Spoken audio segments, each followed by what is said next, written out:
So, you may have seen our last video of the 1963 Wars. Well, we're doing another one. Not the same wine. This is 1955 Wars Port, Wars Vintage Port. Bottled by Grants of St James in London. And if you watch the last video, you'll see why port bottlers are important when it comes to older vintages of port. So, first time I've ever tried this wine. I had a very, very quick nose of it just to check it was all right. But this is me just deciding what I think of the wine as I go. Kate is behind the camera once again. Wave to them, Kate. Stick your arm on the corner. No. She waved at the back of the camera. Ah, dear. We'll get her around the front of the camera one day. I don't know when, but one day. Okay, so in comparison to the last wine, and I never like comparing wines too much because I think it's very easy to sort of go, oh, I prefer that one to that one, and therefore not give a sort of honest opinion of it all.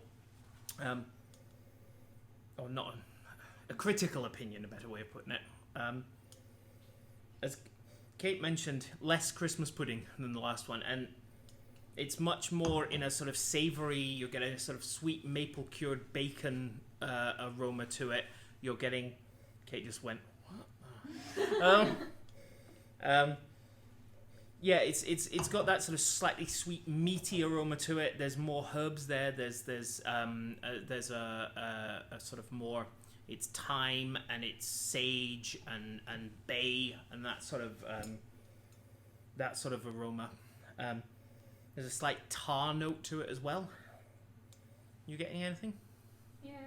Once you said meat, it's almost like you caramelized a bit of meat. Yeah. It's like if you got a gammon or something like that, lather it with honey, and that's the sort of meaty sweetness that you're getting for it. Says the former vegetarian. Former. She went to Portugal for a year and went out a vegetarian, came back not a vegetarian. You wouldn't eat if you didn't eat eat meat in Portugal. No. She discovered bacon. No, rediscovered bacon. Yeah, it's a much more subtle, gentle aroma. The 63 was a bit more punchy and a bit more lively. This has really calmed down and become this much more elegant, soft, sophisticated style of wine.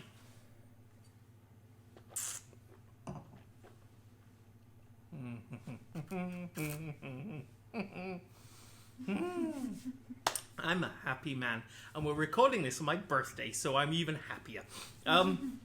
Oh God, that's beautiful. There's a lot. There's more of that. The harder elements, the more sort of rougher elements, if you like. The tar is still there. There's sort of bitter cocoa. There's sort of cocoa nibs, that sort of thing. You've got this sort of cherry stone and more of that meaty sort of slightly burnt beef fat. That sort of flavor there. But then you've got really silky, a beautiful silky texture. The alcohol is perfectly balanced with all of the fruit, and there's no tannin there whatsoever, but you're not missing it. It's just harmoniously sort of balanced. It's really pretty. There's cherries there, there's damsons there, but they're all semi-dried and slightly nudging into sour cherry. Anything from behind the camera? It's a tough one, isn't it? It's it's one of these wines that there are so many things going on to sort of extract anything and say this tastes like this is quite tricky.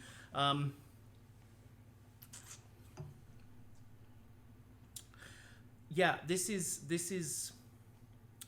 a toughie. This is really tricky. I think it's just brilliant. That's it, really. It's brilliant. Yeah, 98 points for that. It's right at the perfect time to try this wine. Your father's about to come in, Kate.